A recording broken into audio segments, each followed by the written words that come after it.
Hello and welcome everybody to the next episode of the Philosophical Liberal. Hey Joya, how you doing? A wonderful day, a flourishing day, I A believe. flourishing day, exactly. Well, you beat me to it, but today's session, for those of you who are just joining us, this is our Substack where we dive deep into the meaning of our organization's 1776 forward statement on philosophical liberalism, which is the new ideal we are championing for a freer society that maximizes human freedom, flourishing, and greatness. And the choice of those three words is key to our mission and what we're all about because those are really our foundational values. And if you have been following along with us, you know that we just covered the first of those, freedom, in our last two episodes where we did a deep dive into liberalism. And so now our question that animates and kicks us off today is what is flourishing? We're moving into that next value there. And this is one I'm really excited about. I think we both are the next two, frankly, flourishing and greatness in the sense that, this is where we really are going to sketch out our vision of why freedom matters and why we even do this, what motivates us to do this. So, Joya, why don't you kind of give us a better grounding even there of why flourishing to start? When you ask me why does flourishing matter, I want to answer flippantly what else possibly could matter besides perhaps freedom, flourishing, and greatness. Freedom was the interesting one because, as we identified even in our last episode, there's a real way in which freedom is both a means and an end, that you need a certain amount of freedom just to even get started with living the good life. But freedom is perhaps a way to see the ultimate reward, the ultimate expression of what flourishing and greatness are all about. But now we're getting into what I consider the real heart, the real why of why we are doing this, which is for both flourishing and greatness. And you and I obviously are going to have a lot to say about even why we have both of those terms and the way we distinguish greatness from flourishing. But there's a real way in which our conception of greatness relies on a vision of human flourishing. So that's what we're here to explore really over these next two episodes because we realize there's so much to talk about on this particular topic. And today we're really even going to focus a lot on the history of flourishing, but particularly from the perspective of both yours and my personal vantage point on what these different thinkers before us have had to say and to contribute, what we've found in our own lives to be personally valuable and meaningful, thinking both of ourselves as individuals and as members of a society, ideally a free society. So we're going to start in this episode really exploring what I like to think of as the highlights of the best of the history of flourishing from some of the greatest thinkers, and it's by no means even a comprehensive survey, but just covering some of the important aspects of the history of flourishing. And then in the next episode, we'll even try to do a further synthesis of both yours and mine perspective on what we draw out as being really crucial to our own visions of what flourishing is all about. I love that. Well, so well, let's get started then. Thank you for the Let's get started. Yeah, so I think we're each going to give our own kind of preliminary definition, and we like to start with what I've been calling the painter's poem, a kind of metaphorical, visual, imaginative description of what we each think flourishing is all about to get us started. So, why don't you give us your painter's poem about what is flourishing? Certainly. So, and as you so beautifully put, kind of flourishing is the so what of all of this, kind of that the means that freedom is aiming towards, as well as kind of the end that you get through it. So, in many ways, I kind of think of it as kind of the purpose of life. So even my kind of essential definition, if you will, captures that. And so I call it living up to our full potential, human nature at our best, the creator trader pursuing continuous betterment, plus the Renaissance human ideals. And for those of you who have read our statement on philosophical liberalism, which is on our website, you might recognize some of those terms because we reference both the creator trader ideal, the ideal of pursuing continuous betterment, and the Renaissance human ideal. Kind of all of those are key phrases throughout our statement. And to me, this concept of flourishing really draws them all together and integrates them. And we'll get into more detail in that, particularly in the next discussion on what I mean by that and how I see that. But that to me captures the essence of flourishing. How about That's you, beautiful, Joya? and I love how you've already even set us up for our synthesis of where we think these ideas are going and giving everybody the teaser for next week's episode as well. Yeah, for sure. So I'd love to, I can't wait to hear yours. So you're probably not surprised to know that one of the things I even love about the word flourishing is how the word itself is a metaphor, flourishing that comes from this idea of flowering. So every time I hear flourishing, I Mm. think of beautiful flowers. And as we are recording this at the very beginning of spring, it almost couldn't be more perfectly timed to think about flourishing as this kind of vibrant, zestful flowering of human potential, of human possibility, of human growth, development. I like to think about it as the optimal experience, physically, mentally, socially, for human beings. I want to add one of the things that I've learned about flourishing that I think is important as we're laying out a groundwork of definitions, that in the psychological literature, flourishing is contrasted with languishing. And there's an Mm. important distinction here because sometimes people, when they hear flourishing, they often think that the opposite would be something like mental illness. But there Mm. have been several thinkers who put forward this idea that the true opposite of flourishing is languishing. You can almost think of languishing. The differentiation, I think, helps when you think of languishing, when you're just, when you're stuck, when you're in a rut, when you're unmotivated, when there's no purpose, when there's no zest, when there's no meaning, when there's no sense of fulfillment, that this is languishing. But there's an important point that this doesn't necessarily have to be the same as mental illness, that you could even have a clinical mental illness diagnosis. And particularly, even if you're perhaps like working on a kind of therapy, like I know a lot of people who do maybe like CBT therapy, you could have a mental illness and still even have many of the aspects of flourishing. So there's a real way in which, when you think about the fullest potential, would be something like no mental illness and flourishing. But you could have even some of these subsets. And of course, the one you really want to avoid is having both mental illness and languishing. Yeah. For sure. I love that. And I really love how you actually raise a great point.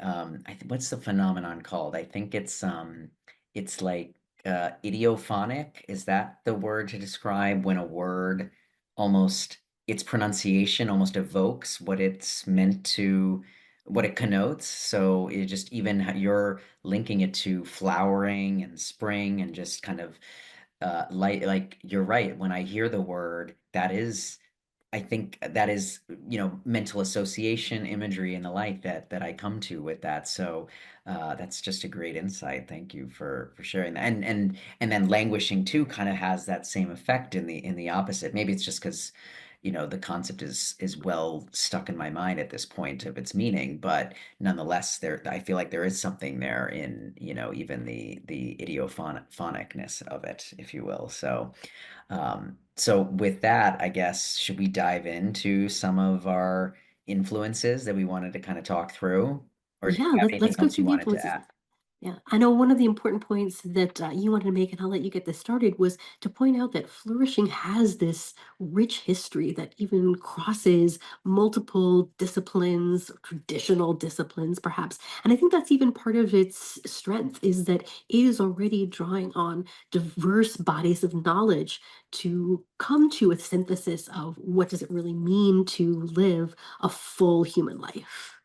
Yeah, no, that's a great point. And I think it gets at, you even set the tone by saying flourishing is kind of a concept of human life lived to its maximum, human potential to its maximum. And one of the core ideas that we are trying to advance in our whole movement to philosophical liberalism is just how rich the human experience is, how many polarities of identity we consist of, how kind of limitless our potential is, and how in this day and age of the year 2025, the 21st century, we get the benefit of all the accumulated knowledge we've now built and discovered about the various aspects of humanity. So, in many ways, to me, it's almost very appropriate that flourishing encompasses all the aspects of human nature, not just philosophy, but psychology, economic and social well-being,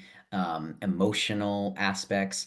You know, all of these different disciplines of human thought have something to say about kind of their own version of flourishing. And there are thinkers within each of those disciplines who have advanced useful insights about kind of what you might call the ideal state within their sphere as it pertains to human life.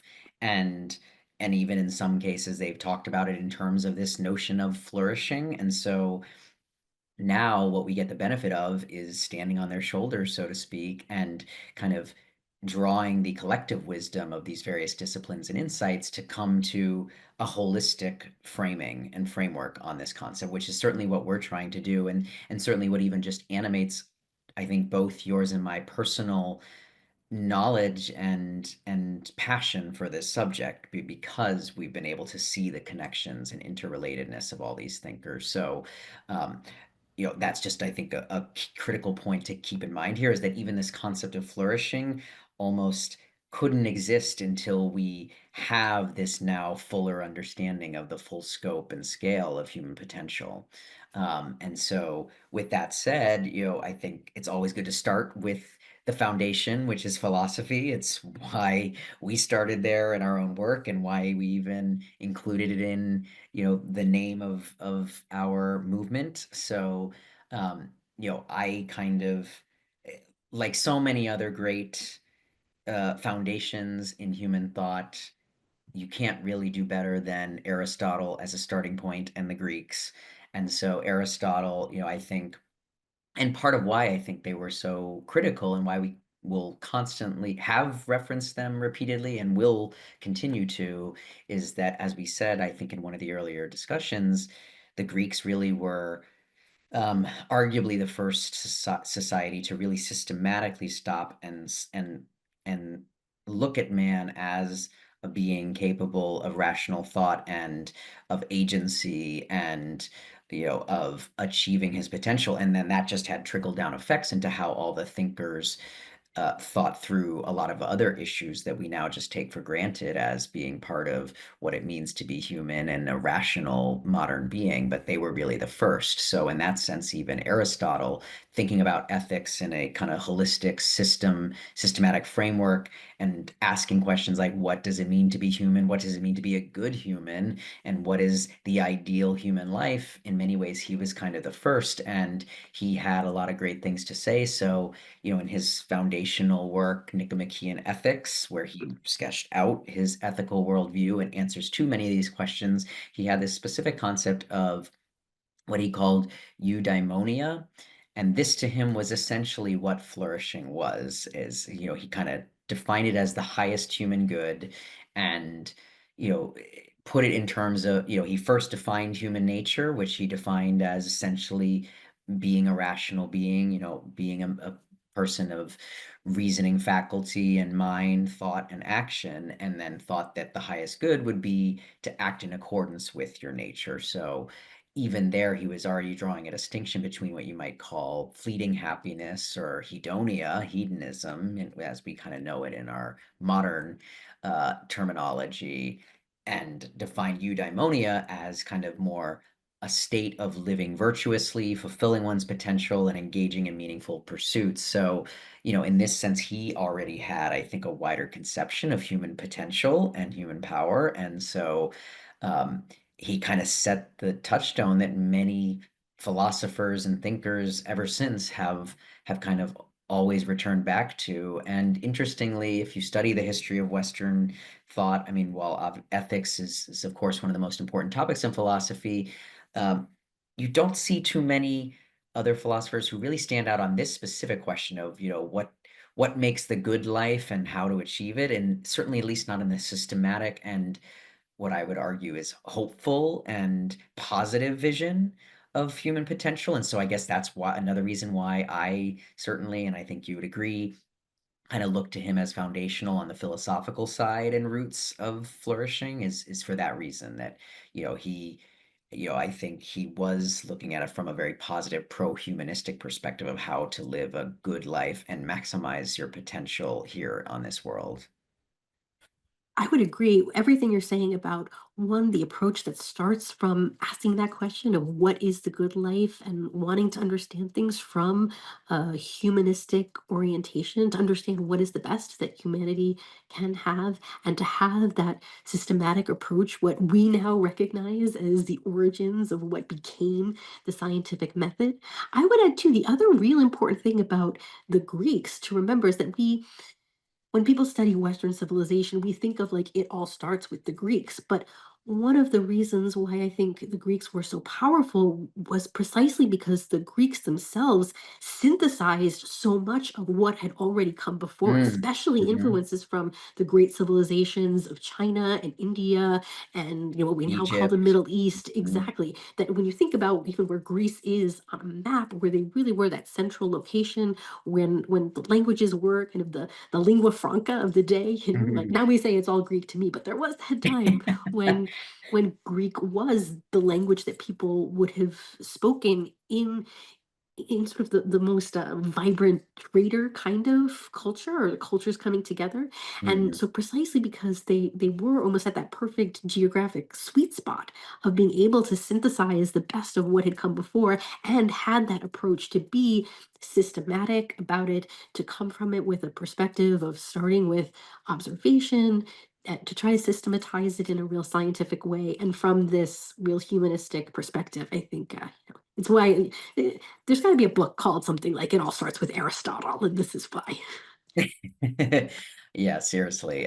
Well, and as this discussion kind of evidences that he just had so many great insights and particularly unique at the time insights that started off really human awareness and understanding of these concepts that we've been able to benefit from or that were lost for a long time and that we're rediscovering now. So, from there, oh, go ahead. Oh, Yep. can I just say one more thing Yeah, too yeah, about yeah. Aristotle? Because I think he also, one thing I think it's important to stress, that he did grasp that a lesson that we have yet to learn or fully appreciate in modern times was Aristotle's understanding of happiness. That he didn't see happiness as an emotion, a feeling, a state. That to him, happiness was an activity. That's the category Mm, that he puts mhm. happiness under.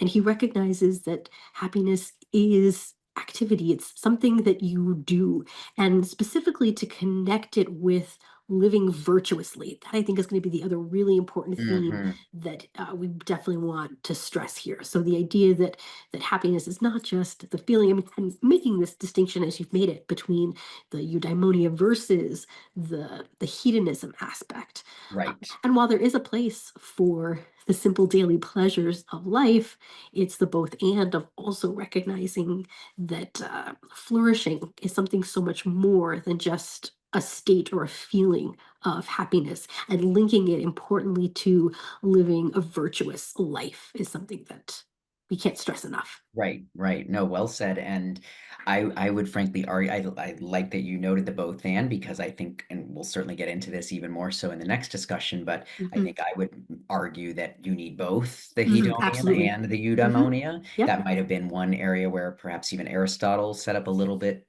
too much of a dichotomy between, but nonetheless, you actually set me up great because to me at least, the other foremost, or at least most significant philosophical influence on the philosophy and politics side of this concept is the American founding fathers, and kind of um, very much like you said, that happiness is an act or a state of action, I think is beautifully encapsulated in the Declaration of Independence, where they ground the pursuit of happiness as one of the foundational individual rights the inalienable individual rights that we all were given by nature and God in the way it was originally written. So, um, that just to me is another key significant point in the history of thought on this concept of flourishing because and it's no surprise the founding fathers themselves were drawing on Enlightenment era philosophers like John Locke, who were writing on this topic, who themselves were drawing on ancient Greek wisdom, like Aristotle's rediscovering Nicomachean ethics, even, and kind of grounding this notion of pursuit of happiness. I think it's very clear in the literature and the history, even in of their own writings, the founders, that they too envisioned it as an kind of an ongoing action rather than a state one achieves. I mean, it's even in the phrase, the pursuit of happiness. So they weren't saying you're entitled to the right to happiness, but to the pursuit of happiness, which they defined as really living a life of values, pursuing values, and corresponding virtues, as you noted, which Aristotle also, I think, rightly grasped, is that you need to cultivate good habits and behaviors of character. Aristotle would call it the golden mean, so to speak. But kind of in order to achieve your values and to live this kind of eudaimonia, state of being, if you will. And the founders, I think, just reframed that into the pursuit of happiness. But I think also what's critical is that in them centering even the rights of man and the purpose of government to protect those rights on this notion of the pursuit of happiness, they grasped that it is a state that is possible to us as humans, and that it is the purpose of life and of human life, is that that is what we should be pursuing. And that government, and this is really where it even ties to the whole purpose of a free society and a free government, is that they were perhaps the first to grasp that the purpose of government is to enable that, to create an environment where human beings can do that. So to me, that is just the other significant advance on in the history of human thought and philosophy on this topic. This other significant advance of essentially giving humanity permission to pursue happiness. And not only the permission, which is absolutely there and true too, but as you're pointing out, really making it central. The founding fathers said these are the things that matter most, and the thing that they really identified is that pursuit of happiness. They could have said even the pursuit of flourishing. I think at this point we're speaking in synonyms, essentially. Exactly, yeah. And one other just kind of side note, but it's important to everything else we've talked about to date, that I would note is that, and there's great historical records indicating that Thomas Jefferson, for example, definitely understood even that the pursuit of happiness included the right to property and economic liberty, which is key because of everything we've been talking about, that kind of human life is about thought and action, and that economic liberty and property rights are kind of the second half of that equation. So I think even there, they grasp that the pursuit of happiness, the state of action and the type of action, is kind of productively oriented and intertwined with that as at least certainly one of the virtues and chief values in life.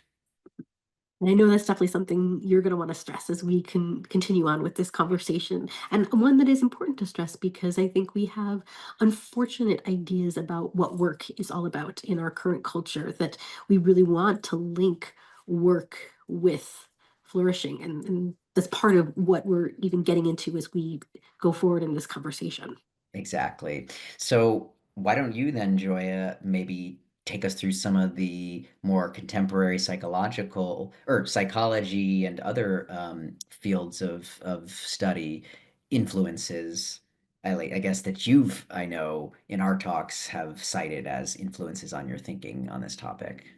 Well, let's start with one of my greatest personal heroes, who is Abraham Maslow, who actually has an important point to recognize on this very topic of linking the idea of happiness and flourishing with work, because he had a specific notion of what this is all about. But let's dive into it. So, people, if you've heard of Abraham Maslow, he's perhaps nowadays most famous for what's often referred to as the pyramid, the hierarchy of human needs or human drives. Although it is important to recognize, as many people have been recently pointing out, that Maslow himself never actually organized all of these drives into a pyramid, that was later thinkers who tried to take his ideas and Mm, put it into that. But it might give us some false ideas of how to go about pursuing flourishing. okay. But there's some Yeah. important ideas that I think come out of that. So one of the first things I think that is significant to recognize is that what Maslow himself was even trying to do with this model was in itself an act of synthesis. So this is a hierarchy of needs, but it's also importantly a hierarchy of drives. And he was really trying to look at psychology at the time, and what different psychologists had proposed were the drives that animated human beings, and he was trying to organize it all into a synthesis. Mm, And so, if you're familiar with the way that the pyramid is set up, it starts with physiological needs or drives, and then there's safety, love, self esteem. And at the very pinnacle, he puts these ideas of self actualization. And then at the end of his life, he was even talking about self transcendence and kind of seeing how self actualization and self transcendence, the way I like to put it, are kind of two sides of the same coin. And we'll mhm, get more into that. And it's mm, interesting how this was even a term that he took from another psychologist, Goldstein, but really made it his own. But I think that already, even there, we're starting to see what some of the components or ingredients are that go into flourishing, just kind of mm, having that framework in mind. But really, his whole focus and purpose was at the top of what's typically drawn as a pyramid, on that idea of self actualization that Maslow himself was trying to ask, what is it to live the good life? He was recognizing that psychology at the time was all about, fixing the deficiencies, fixing the illnesses and the problems. And he wanted to mm, ask, what is psychological health? What is the greatest potential for human beings? And again, just that he was asking this question and applying scientific rigor to try to answer it. And one of the things about Maslow that I think is still not as appreciated as it ought to be was that in his own work, talking about self actualization, he came up with, at one point, 15 different characteristics of self actualizing people, and then continued to add to what that was. So there is another beautiful both and here, that self actualization is the actualization of your unique potential. But he also recognized that there were just certain aspects of a human potential that you might say that we all ought to share. And so to mm, finally come back and link this to your idea of work, one of the most important things that he pointed out was that all of his self actualizing people, without fail, all had as he put it, a kind of calling that was something like beyond just what was in their own skin, outside of their own skin was his mm, phrase of describing what it was, but that they had this sort of sense of mission, where work was not just drudgery or a task. It wasn't something that you did so that you could make money for the reward that you really want to go after. That work itself ought to be something that is intrinsically meaningful, something that does bring out the best of your own unique combination of strength and skills and values and virtues, and puts it all together into something that serves something even greater than just what's in your own skin, that this is part and parcel of how you achieve your own potential. And I think there's so much that we can say even in further mhm. discussions, but I think just even putting that out there as key to what self-actualization and flourishing is all about. Yeah, well, that I certainly have plenty more to say on that, although, it's hard to beat that summary that you just captured. So, we will definitely come back to that. But I am curious because to me, you look at that pyramid, and for anybody who is familiar with it, it's I mean, I think it's like the first thing you see in most modern psychology courses, intro to psychology type thing. So it's very ubiquitous in this day and age. And it seems pretty logical, but it's interesting to me to hear that he himself did not construct it in that hierarchical framework. But I'm curious, did he at least still argue for kind of a hierarchy existing in I some mean, way he between definitely human saw it. beings? And yeah. He definitely saw it as a hierarchy, but I think he also recognized it the way that I think more people appreciate it now. Sometimes people now talk about that it might be even better envisioned as perhaps a system of nesting dolls and the way that each of these kind of contain all of the others, which I think Mm, was part of his vision of it. And recently, the current psychologist Scott Barry Kaufman has reimagined it as a sailboat in a beautiful way that I like, where he kind of divides up the different needs into security and growth needs, where security is like the hull of the boat. And for him, that encompasses the things like safety and connection and self esteem that provide us with that, like what a hull of a boat does, a sailboat does, like that basic mhm, sense of security going through the waves. And then the sail is representative of growth and, how we actually make progress on the smooth or choppy seas. And there he has things like exploration and love, self actualizing, and self transcendence are kind of all part of that vision of the sail. And I think the important thing about that is to recognize that um, uh, and Maslow himself, I think, would have seen this too, that it's not as though that, you like get all of your, uh, physiological needs met, let's say, like, when you're in your 20s, and then you move right. up the ladder Mhm, to safety, and then up to self-esteem. And then maybe, by the time you're in your 30s or 40s, you're supposed to reach self-actualization. It's not like that. It's not like a video game where you like complete the level. And it is something that is much more holistic. And I think his point was even that if you were deficient on any of these, that the one that was sort of what's like kind of closer to the bottom is the one that would be most pressing.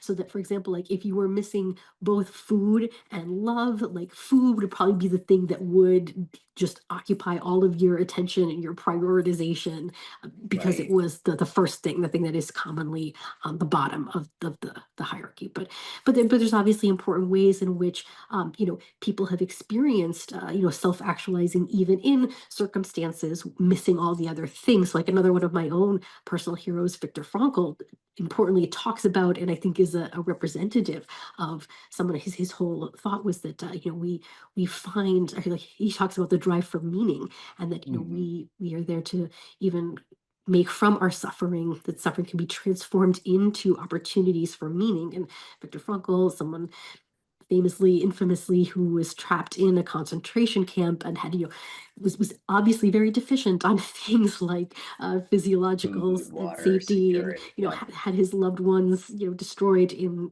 what happened, but still was able to achieve a certain measure of self actualization in spite of all of that. Wow.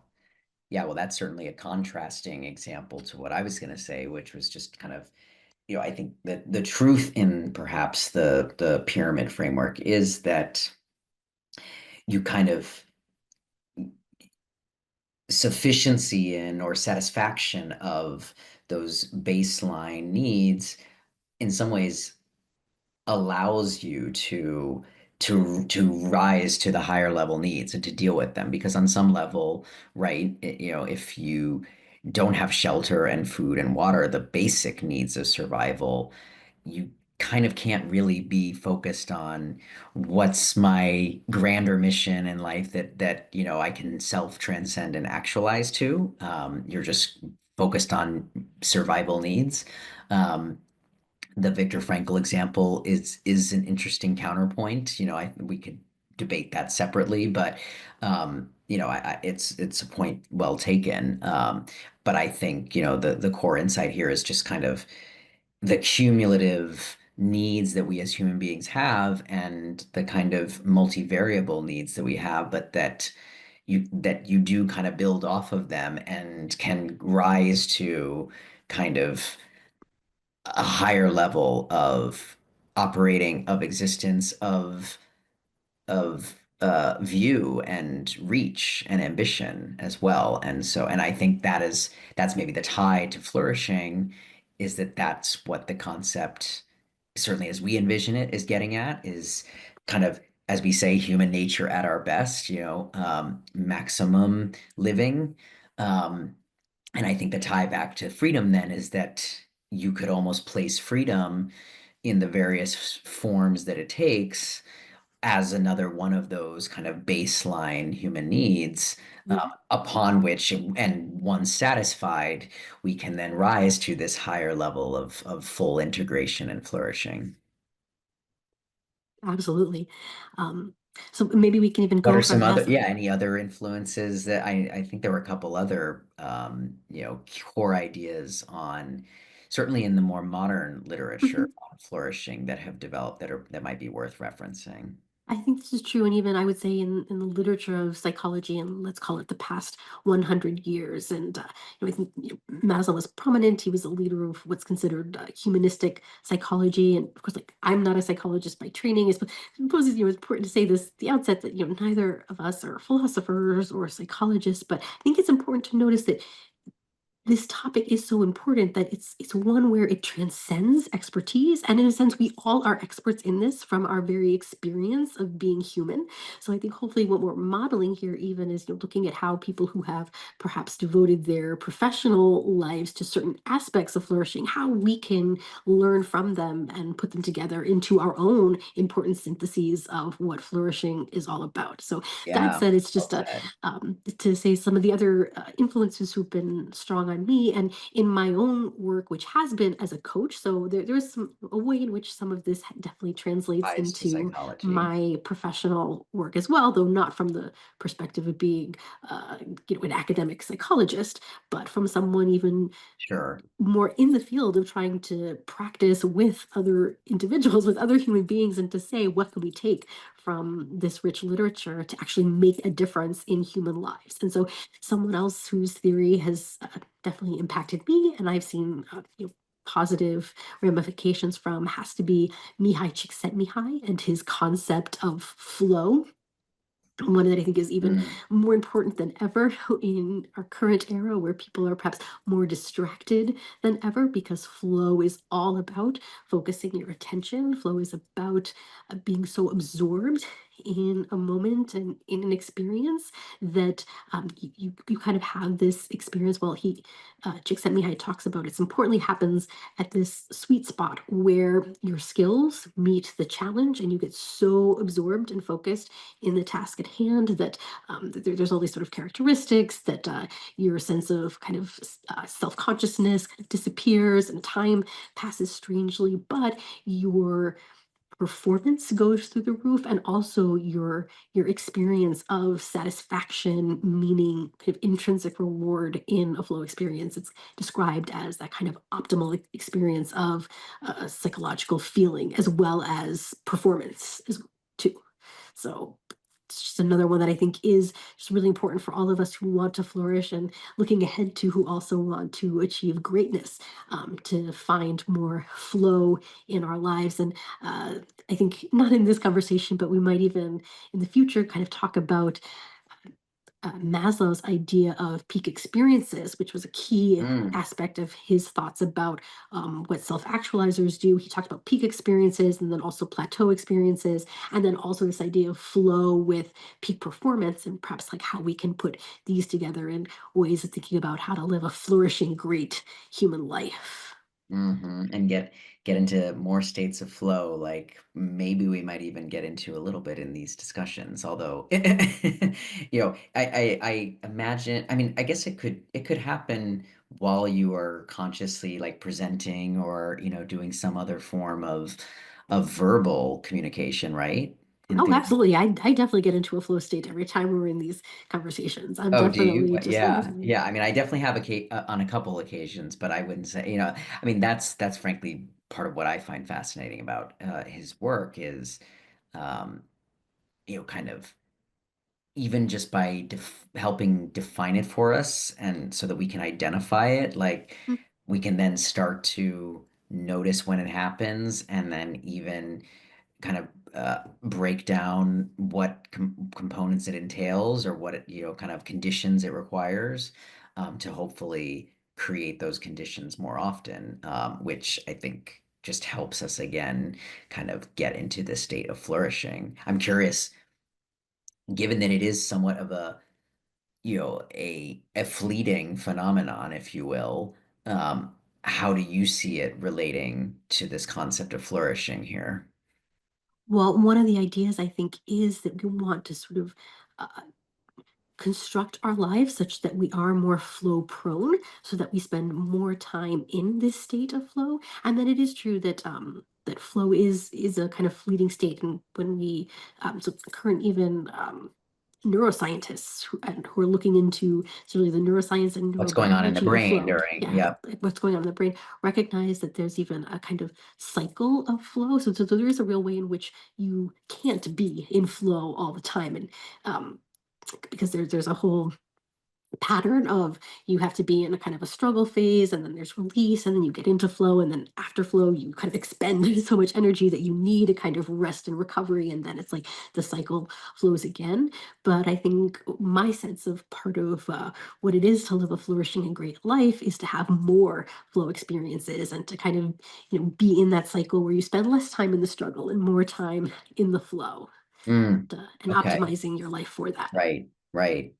Well, and it's ironic because we just talked about how happiness in the founder's conception of it and eudaimonia is more a state of being and action versus kind of a feeling Mhm. or a point.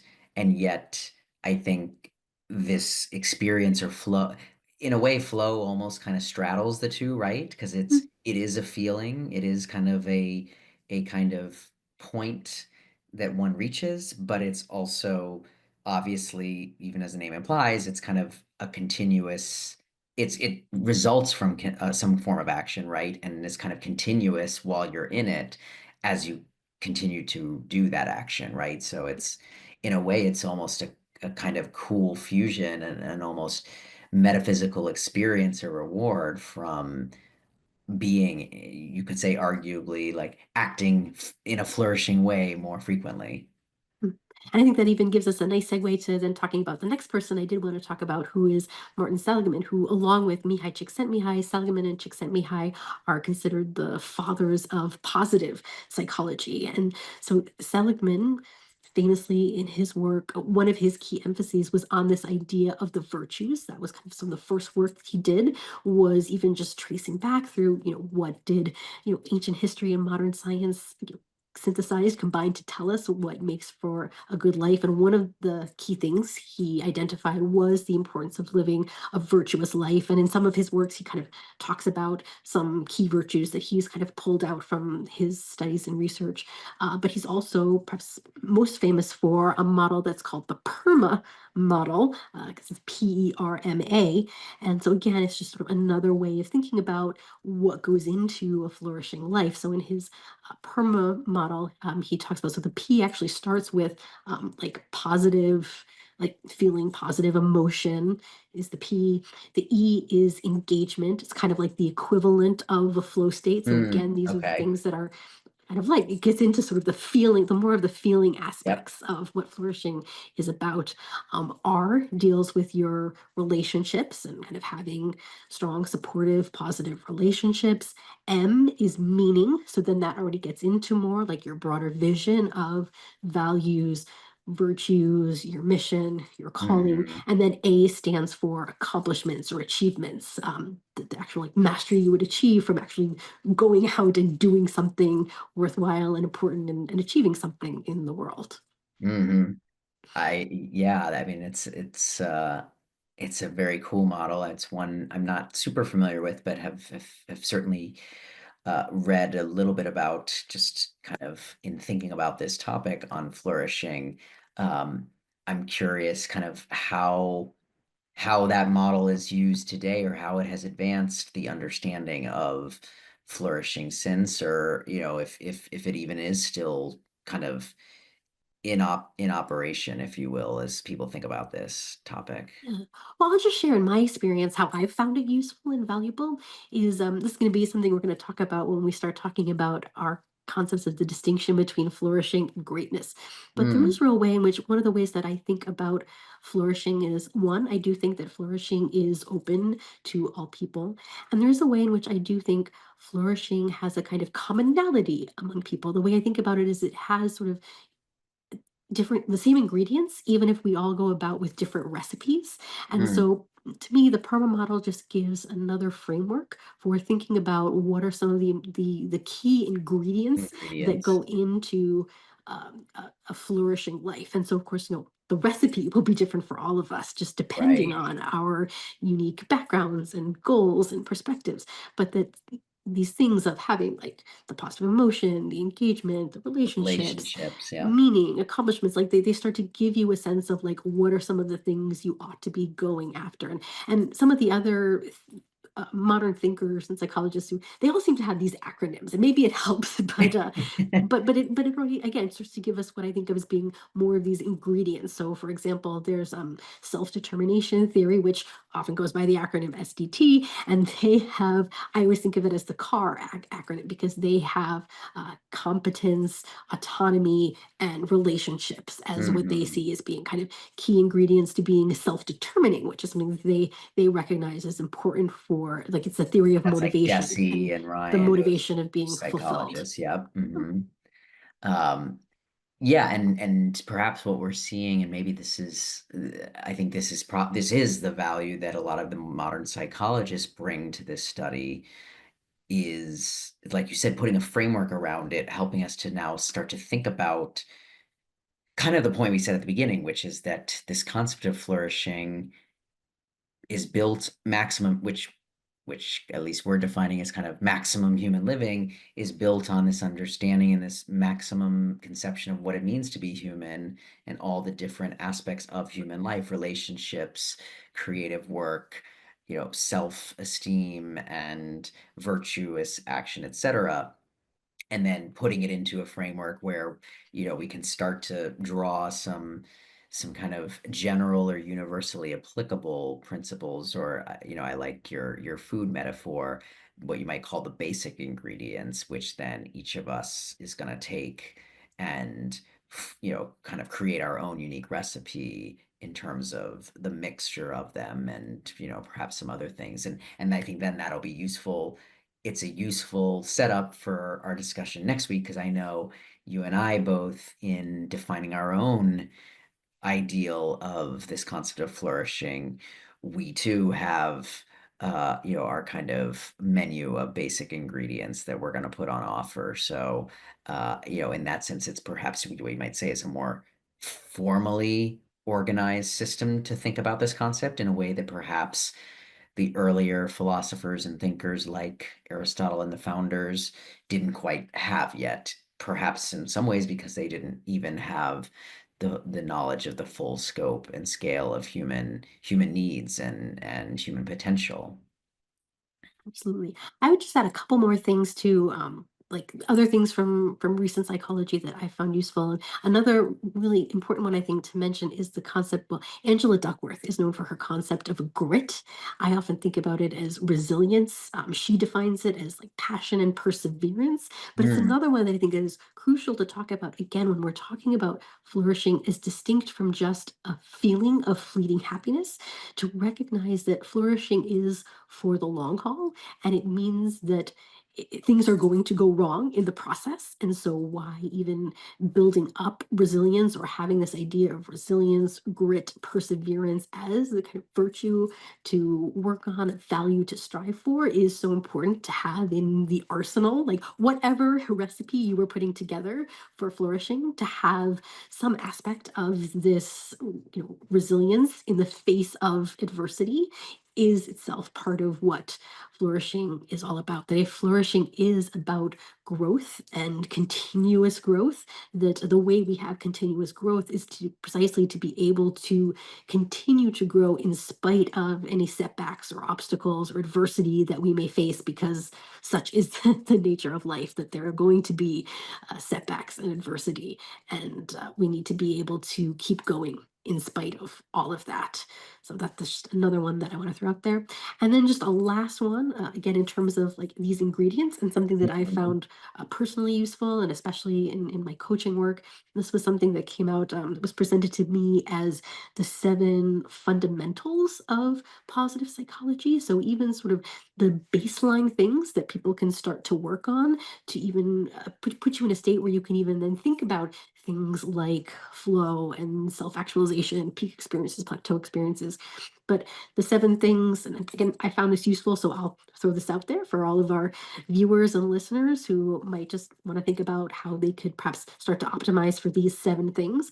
But the seven things were sleep, nutrition and hydration, um, exercise, which also even included like breathing exercise, but just moving your body, mindfulness, in this sense of both being able to control your own attention, as well as introspection, as well as self-awareness, mindfulness, gratitude and savoring. So kind of Mhm. having that appreciation for the good things that are there. It's where I think even being able to appreciate the little things in life is definitely incredibly important.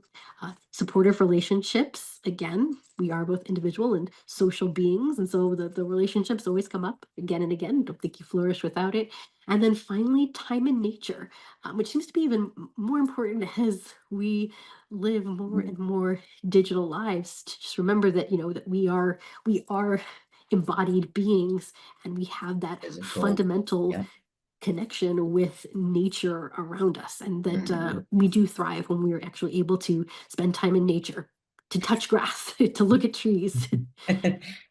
Yeah, and I always like to think of that last one. That's a critical point. I always like to think of it as we are, and in particular, I mean, one of the biggest issues I take with the modern environmental movement, aside from most other things, is how it sets up a what I think in their view is an inherent conflict between man and nature, as if Hmm. two are opposed. But to me, the whole point is we are a part of nature. We Hmm. are nature itself. We're We one. are stardust is one of my We are favorite Carl stardust, Sagan. exactly. Like there is no man outside of nature, and in fact, one of the things I think we're going to advance both in these next couple sessions talking about flourishing greatness, but even through the rest of this whole series is that our nature is to take nature and to transform it for our needs, and that is nature, and that's us just acting according to our nature within nature around us. So, I always like to think of, man and nature as just inherently harmonious. But you're right that as we've constructed a more kind of man-made or which you might say, kind of synthetic or, kind of non-touching grass day-to-day existence and environment, kind of returning to that root is a key component. And these last two points or thinkers and movements that you spoke to, I think rightly also get at the physical and kind of more base, for lack of a better term, needs and desires, and perhaps kind of at the base of Maslow's hierarchy, for example, that also are still an important component of flourishing. It's not Mhm. all the self-actualization and kind of the more abstract higher orders of existence, but it also entails good living in the day to day, every day, that we often take for granted or don't even think consciously about. Absolutely, right. That when we're talking about flourishing, we're not just talking about the peak experiences and the ultimate expressions of self-actualization, although we do mean all of that too. We also mean just the simple things like getting enough sleep every night and drinking water and moving your body and touching grass, all of those Right, little things, and savoring and appreciating being able to do that, and having time with good friends and right. all those important things. And I think and this is part of, some of even just the new knowledge that we in this 2025 moment get to benefit from and get Mhm. to add into and bring into this wider holistic view of what does it mean to live a flourishing life. Any Anything else other that you want I was just gonna say, anything else that you wanna add on this, or should we start to maybe wrap up this discussion and look ahead to where we're going? Yeah, back to I think your point about Angela Duckworth and Crit, and kind of I guess one thing I want to convey or that struck me is that you know it seemed like we might have been bashing happiness a little bit in this conversation in the sense of downplaying it, certainly as an emotional state. But I want to just kind of bring back and champion it as well, because I think, kind of the better thinkers on even happiness grasped that, and that includes, I think, Aristotle and Mhm. the founding fathers. I was emphasizing a different dimension of both of their thoughts on kind of good living, or what was their synonym for what we're now calling flourishing. But both of them also included the notion of kind of the reward psychologically and emotionally that one receives for living that life, which is the state of joy that you just uh, achieve or feel, experience. That's the word I'm looking for, when you achieve all of these things or are living all of these things. And I also want to argue for kind of a more deeper understanding of what that joy means, is that it's not that it's sunshine and roses all the time, but that it's just a fundamental inner confidence and almost even serenity, knowing that you are both worthy for the values and virtuous character that you aspire towards. And then ultimately, the real joy comes in when you actually achieve that and live that. And so, and even that is, well, yes, it's a state of mind, it is also kind of a state of being, and so in that sense can be kind of ongoing along with the action and way of living that kind of precedes it. So to me, it's kind of even just all a virtuous cycle, but that it is the reward as well for this flourishing life, is this just incredibly passionate feeling and emotion and state of mind that you get. Absolutely. And so what I'll say to set us up for next time, something that I've always talked about a lot and that I think is really important, I've always called it the paradox of happiness. And you could call this the paradox of flourishing, because I think we're using them synonymously here. But that the paradox is that to be happy, you have to prioritize being simultaneously satisfied and dissatisfied. That happiness comes from being satisfied, from, and all the research backs this up, that you want to spend a majority of your time focused on the present, focused on the good things, the blessings, it's often said, in your life, focusing on even the opportunity that's available in adversity, kind of having that sense of optimism, and really experiencing that joy that life is itself in the moment. And we only ever experience the now, and that now is the time to be happy, and that you should be experiencing, feeling, trying to have as much happiness as possible in the now. So you should be satisfied. And simultaneously, you should be dissatisfied, because simultaneously, the good life is all about growth, and it's about recognizing ways that you can get better. And even as good as things are, that as human beings, as we pointed out before, we are not omniscient, we are not infallible, we are not omnipotent. That no matter what height you achieve, there's always more to go. That this was even part of what Maslow realized, that even with this idea of what's commonly referred to as the pyramid, that even once you have your physiological needs met, and even if you feel safe and you have loving relationships and you have self-esteem, that there's always more. And that this is what he was really trying to capture with self-actualization and self-transcendence. To be fully human is to always be wanting more. So it is sort of that paradox of being and having enough always, and always never having Mm, enough, and yeah. always wanting more. And when you can contain both of those seeming polarities, or those seeming antagonists, that Mm. is the way to live a happy life. Like so many of the great paradoxes and Yes. polarities in life, which Mhm. we are continually championing as part of the great privilege and opportunity of human life, is to reconcile and integrate them. Mhm. So, on that note, and as you can see, there's so much to talk about on this topic, and this really kind of just set the stage, or at least the backstory, if you will. We haven't even gotten a chance yet to go through our own kind of syntheses or takeaways from all of this work. So that's what we are going to cover in the next one. You could almost kind of call this first episode or kind of discussion in our mini series on flourishing, kind of, what is the history of flourishing in a way, whereas the next one's going to be, so what are our views on flourishing? So that's just a teaser for the next week. And then did you want to talk through maybe our call to action to end this one?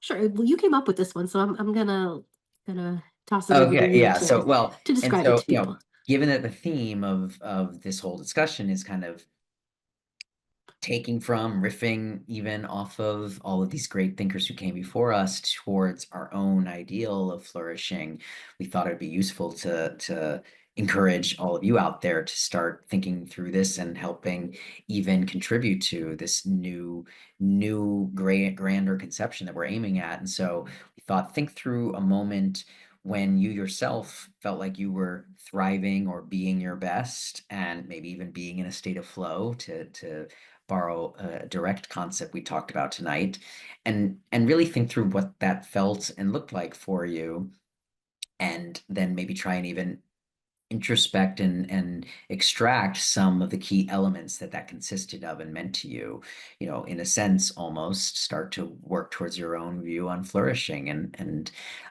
share with us that through the comments or DMs, or respond to the email, however works best for you. But we'd love to hear your thoughts as we build towards this new ideal. I feel like we're almost asking them to do what we're going to be doing next. I feel like that's a lot of what our call to actions are, is kind of inviting them to go through the process with us. Because one thing I'd just like to say to close is that you and I see ourselves as explorers on the great ocean of what is flourishing, and really, I think that's the posture that all of us ought to be taking. That as human beings, we all have this potential to flourish in our own ways, and even if there are common ingredients to our common humanity, that we do have to put the recipes together. And so I think if we adopt this approach of being explorers, uh, it'll be great to see what comes from it. Well, and this is what we mean by matching first principles thinking with, kind of reclaiming your power, kind of first-handed directed action. And, also what we mean by philosophy is for all of us, everywhere, always. So, please, we invite you to join us on this journey, and love to hear what you have to think and say on it. And I'm looking forward to what you have to say on it next time, Chris. Likewise, I know we will both have plenty, so yeah, I'm looking forward to the synthesis. Thank you. See you next time. See you next time.